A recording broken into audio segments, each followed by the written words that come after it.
काय म्हणाल, मुख्यमंत्र्यांना या ठिकाणी काळे झेंडे दाखवले गेले आणि ओबीसी आरक्षण बचावच्या घोषणा केल्या? मला असं वाटतं सगळ्यात आहे ते सुरक्षा यंत्रणेचं हे अपयश आहे की आजचा दिवस 17 सप्टेंबर मराठवाडा मुक्ती दिन आहे. आंदोलनं, विषय, भूमिका, मागण्या या योग्य आहेत, परंतु त्याच्यासाठी हे व्यासपीठ मला असं वाटतं योग्य नव्हतं. मी पोलीस यंत्रणा याला दोष देतो की अशा पद्धतीनं या आंदोलनात अशा गोष्टी व्हायला नव्हत्या पाहिजे.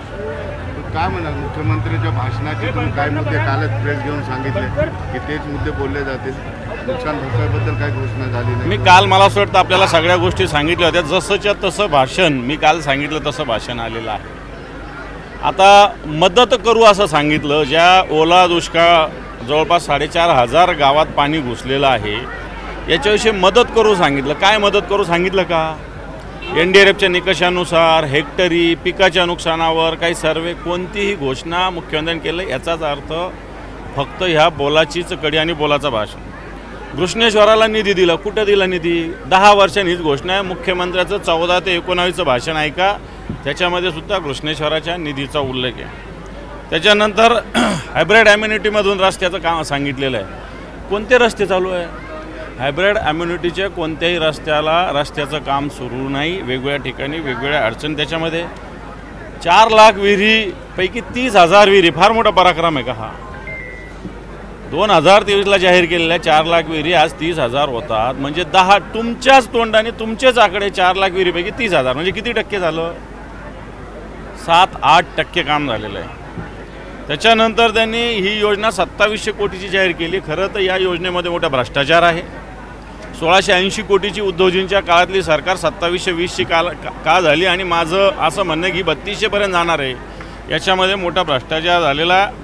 त्याच्यानंतर 800 कोटीचा हिस्सा सरकारने दिला असं खोटे या ठिकाणी मुख्यमंत्र्यांनी चुकीचं वक्तव्य केलेलं आहे. 800 कोटी रुपये कर्ज रूपाने ज्याला सॉफ्ट लोन महानगरपालिकेला दिलं आहे. याचा अर्थ संभाजीनगर जनतेच्या डोक्यावर 800 कोटीचं कर्ज सरकारने लादलेले असं माझं मत आहे. आणि म्हणून लातूरच्या कोचची घोषणा केली. लातूरचं कोच काय आत्ताच आहे का? हे काय मंत्रिमंडळाचा विषय आहे का? हा दुष्काळ ज्यावेळेस पडला त्याच्यानंतर लातूरचं जे सुरू झालं त्याच्यानंतर लातूरला अशी घोषणा त्यावेळेस केंद्राने केली आणि अजूनसुद्धा त्याची अंमलबजावणी नाही आहे. त्यानंतर जे मेडिकल कॉलेजेस मराठवाड्यात डिक्लेअर झालेले, परभणी असेल, हिंगोली असेल, धाराशिव असेल, अजून कोणताही निधी नाही. लातूरच्या जिल्हाधिकारी कार्यालयाच्या इमारतीविषयी सुद्धा कोणती भूमिका अजून सरकारने मांडली. म्हणून सरकारने वेग भाषण माननीय मुख्यमंत्र्यांनी इथं केलं. मराठवाड्याच्या पद्धती सगळे पूर्णपणे निराशा आहे. मराठवाडा 1 वर्ष 1 महिना 2 दिवस उशिरा स्वतंत्र झाला आहे. त्यामुळे विकासात जो मागे तो पुढं नेण्यासाठी हे सरकार बिलकुल कोणतंही काम करत नाही. पुन्हा एकदा मी कालच सांगितलं होतं मराठवाडा वॉटर ग्रीडविषयी बोलतील, फक्त शब्द वापरला नाही पण तो बाकी सांगितलं. परंतु ह्या योजनेचा सर्वेसुद्धा अजून सुरू झाला नाही. अजून सर्वेच करायला 2-2, 4-4 वर्ष लागतील. नंतर मंजुरीला 2-4 वर्ष लागतील, निधीला 2-4 वर्ष लागतील आणि व्हायला सुरुवात जर झालीच तर 20 वर्ष लागतील. अशा प्रकारची स्थिती आहे. परंतु रोज दरवेळेस मराठवाड्यात आले, आता बीडला तेच बोलतील. मी 100% सांगतो की मृगजळ मराठवाड्याला दाखवलं जातं. मराठा ओबीसी आरक्षणाचा विषय महाराष्ट्रात गंभीर होईल, नेत्यांना फिरणं अवघड होईल. हे सगळ्या मराठा समाजाची भूमिका काही चूक याच्यातला भाग नाही. ओबीसी समाजाची भूमिकासुद्धा चूक आहे अशातला काही भाग नाही. दोन्ही भूमिका योग्य आहे.